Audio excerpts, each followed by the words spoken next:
विमान उड़ाने की प्राचीन भारतीय तकनीक एक ऐसा विषय है जो विज्ञान और इतिहास के जिज्ञासुओं को सदियों से आकर्षित करता आया है। भारतीय सभ्यता ज्ञान विज्ञान की दृष्टि से जितनी प्राचीन है, उतना ही समृद्ध भी है।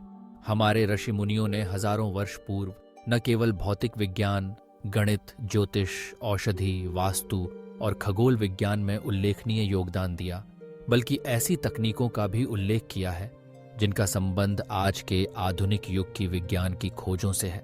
उन्हीं में से एक विषय है विमान विद्या। विमान शब्द संस्कृत से लिया गया है, जिसका अर्थ होता है आकाश में उड़ने वाला यंत्र।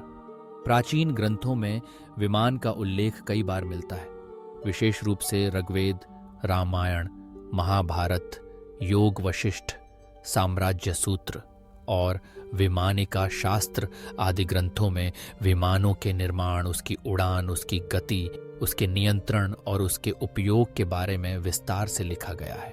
अगर हम सबसे पहले रामायण की बात करें तो उसमें पुष्पक विमान का उल्लेख मिलता है। कहा जाता है कि रावण के पास पुष्पक विमान था, जिसे उसने कुबेर से प्राप्त किया था। यह विमान न केवल उड़ता था, बल्कि इच्छानुसार आकार बदल सकता था तथा अपनी गति और दिशा में भी परिवर्तन कर सकता था। राम जब लंका विजय के बाद अयोध्या लौटे तो वे इसी पुष्पक विमान से आए थे। पुष्पक विमान की विशेषता थी कि उसमें कई लोग एक साथ यात्रा कर सकते थे और यह मंत्र शक्ति से संचालित होता था। महाभारत में भी विमानों का उल्लेख मिलता है। इसमें अर्जुन, अश्वत्थामा और अन्य योद्धाओं द्वारा दिव्य विमान का प्रयोग युद्ध के समय किया गया, जिसमें युद्ध के विभिन्न उपकरण और अस्त्र शस्त्र भी विमान में रखे जाते थे। इसके अलावा योग वशिष्ठ ग्रंथ में भी अत्रिपुरा विमान, शकुना विमान आदि का विवरण मिलता है। प्राचीन भारतीय विज्ञान के अनुसार विमान न केवल पृथ्वी के वातावरण में बल्कि अंतरिक्ष में भी उड़ सकते हैं। विमानिका शास्त्र नामक ग्रंथ, जो महर्षि भरद्वाज द्वारा रचित माना जाता है, विमान निर्माण की तकनीकों का विस्तृत वर्णन करता है। इस ग्रंथ के अनुसार विमान 4 प्रकार के होते थे: मनुष्य विमान, पक्षी विमान, कीट विमान और जल विमान। इनमें से प्रत्येक का निर्माण करने की विधि, उसमें प्रयुक्त धातु, ऊर्जा स्रोत और उसके नियंत्रण की प्रणाली का उल्लेख मिलता है। विमानिका शास्त्र में 32 रहस्यमयी तकनीकों का वर्णन है, जिससे विमान अदृश्य हो सकता है, दुश्मन के विमानों को भ्रमित कर सकता है और आकाश में तेज गति से उड़ सकता है। इसमें बताया गया है कि विमान बनाने के लिए लोह, ताम्र, सप्तधातु, पारद, प्लव आदि धातुओं का प्रयोग किया जाता था। इसके अतिरिक्त विमान को शक्ति देने के लिए सूर्य की किरणों, जल वाष्प और विद्युत का उपयोग किया जाता था। विमान निर्माण के लिए रसा, मणि, मुक्ता, वैडूर्य, गोमेद, पुष्पराज, पारद, लोह, ताम्र आदि रसायनों और धातुओं का उल्लेख मिलता है। इनका विशेष मिश्रण करके ऐसे यंत्र बनाए जाते थे जो अत्यधिक तापमान, आकाशीय बिजली और भयंकर आंधी तूफान के प्रभाव से भी सुरक्षित रहते थे। विमानिका शास्त्र के अनुसार विमान को चलाने के लिए पायलट को विशेष प्रशिक्षण दिया जाता था, जिसमें उसे विमान के यंत्रों, उसकी गति, दिशा और नियंत्रण की जानकारी दी जाती थी। प्राचीन ग्रंथों के अनुसार विमान उड़ाने के लिए मंत्र शक्ति का प्रयोग भी आवश्यक था। पायलट को विशेष मंत्रों का उच्चारण करना होता था, जिससे विमान की सुरक्षा, उसकी गति और नियंत्रण सुनिश्चित किया जाता था। इसके अतिरिक्त विमान में लगे उपकरणों की सहायता से मौसम, आकाशीय घटनाओं और दुश्मन की गतिविधियों का पता लगाया जा सकता था। विमानिका शास्त्र में विमान के विभिन्न प्रकारों का उल्लेख किया गया है: रुक्म विमान, सुंदर विमान, शकुना विमान, त्रिपुरा विमान आदि। प्रत्येक विमान की बनावट, उसकी गति, उसकी उड़ान क्षमता और उसमें प्रयुक्त धातुओं का विस्तृत विवरण मिलता है। उदाहरण के लिए, रुक्म विमान सोने जैसी चमक वाला होता था, शकुना विमान पक्षी के आकार का था और उसमें पंखों की सहायता से उड़ान भरी जाती थी। इन ग्रंथों में विमान संचालन के लिए कुछ विशेष तकनीकों का भी उल्लेख है, जैसे 1. गूढ़ प्रज्ञा, विमान को अदृश्य करने की तकनीक। 2. दृष्टि प्रज्ञा, दूसरे विमानों की गतिविधि देखने की तकनीक। 3. पराशब्द ग्रहण, दूर के विमानों की आवाज सुनने की तकनीक। 4. रूप ग्रहण, दूसरे विमानों की आकृति पहचानने की तकनीक। 5. तमोनिवृत्ति, विमान को अंधकार में संचालित करने की तकनीक। इन सब तथ्यों से यह प्रतीत होता है कि प्राचीन भारतीय विज्ञान में विमान निर्माण और उड़ान की तकनीक का गहरा ज्ञान था, जिसे बाद में आधुनिक विज्ञान ने पुनः खोजा और विकसित किया। अब प्रश्न उठता है कि क्या वास्तव में प्राचीन भारत में विमान उड़ाए जाते थे या यह केवल कल्पना है? इस विषय पर विद्वानों के बीच मतभेद हैं। कुछ लोगों का मानना है कि यह केवल प्रतीकात्मक या कल्पनाशील वर्णन है, जबकि अन्य का कहना है कि भारत के प्राचीन ग्रंथों में वर्णित तकनीकें विज्ञान की दृष्टि से अद्भुत हैं और वे कहीं न कहीं वास्तविकता से जुड़ी हैं। आधुनिक विज्ञान के अनुसार विमान उड़ाने के लिए कई तकनीकी चीजों की आवश्यकता होती है, जैसे हल्के लेकिन मजबूत धातु, इंजन, ऊर्जा स्रोत, नियंत्रण प्रणाली और संचार उपकरण।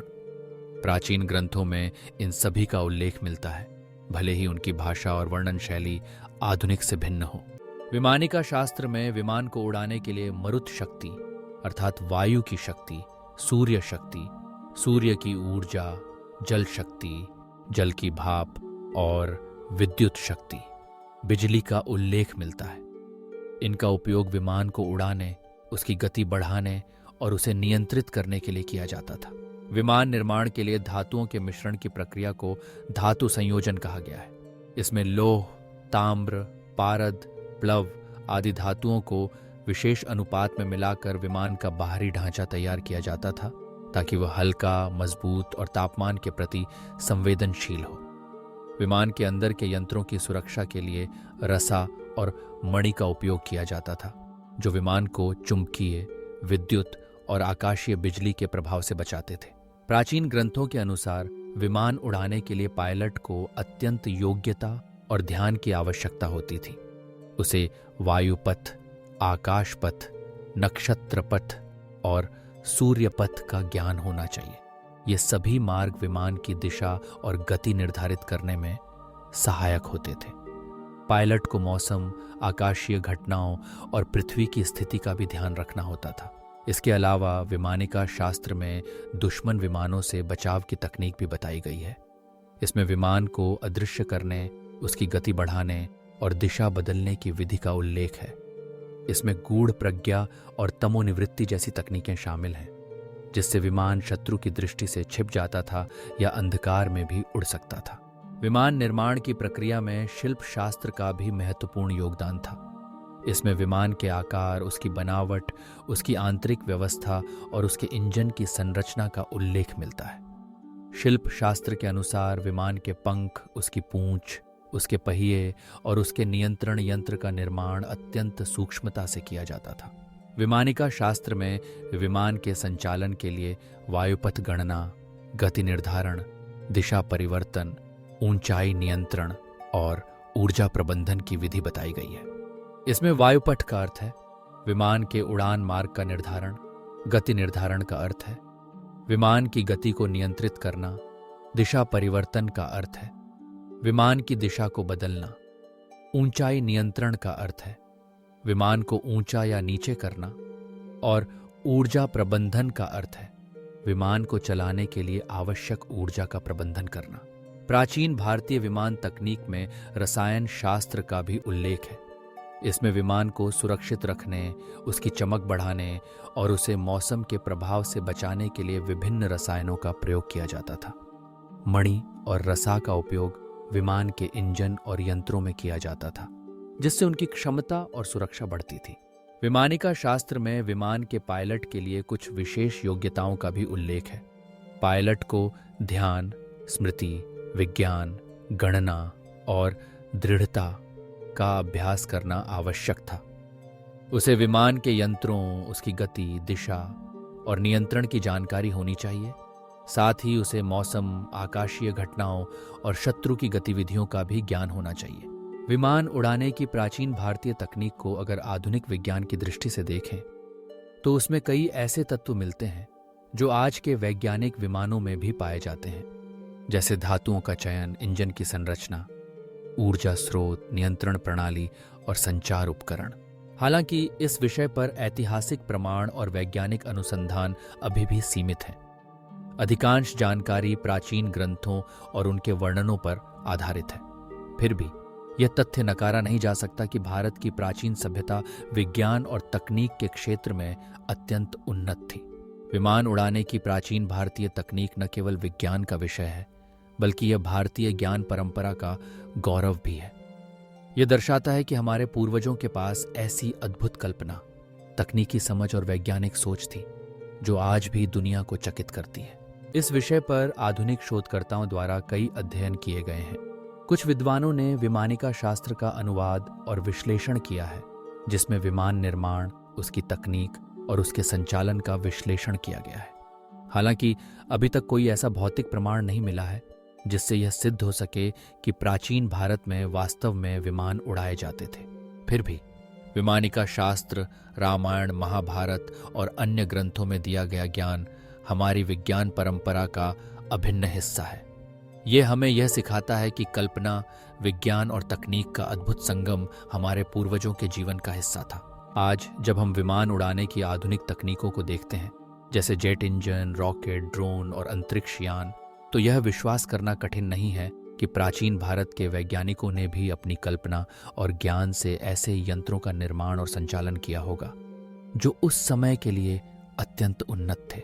आगे बढ़ते हुए हमें अपने प्राचीन ज्ञान को सम्मान देना चाहिए, साथ ही आधुनिक विज्ञान और तकनीक के साथ उसका समन्वय कर आगे बढ़ना चाहिए। विमान उड़ाने की प्राचीन भारतीय तकनीक हमारे विज्ञान, संस्कृति और गौरव का प्रतीक है, जिसे समझना और आगे बढ़ाना हमारी जिम्मेदारी है। अंत में, विमान उड़ाने की प्राचीन भारतीय तकनीक न केवल एक ऐतिहासिक रहस्य है, बल्कि यह मानव कल्पना और वैज्ञानिक सोच का अद्भुत उदाहरण भी है। यह हमें प्रेरित करता है कि हम अपने पूर्वजों के ज्ञान को समझें, उसका अनुसरण करें और विज्ञान के क्षेत्र में नई खोजों के लिए प्रयासरत रहें। प्राचीन भारतीय विमान तकनीक का अध्ययन न केवल हमें इतिहास की गहराई में ले जाता है, बल्कि यह हमारे वैज्ञानिक दृष्टिकोण को भी विस्तृत करता है।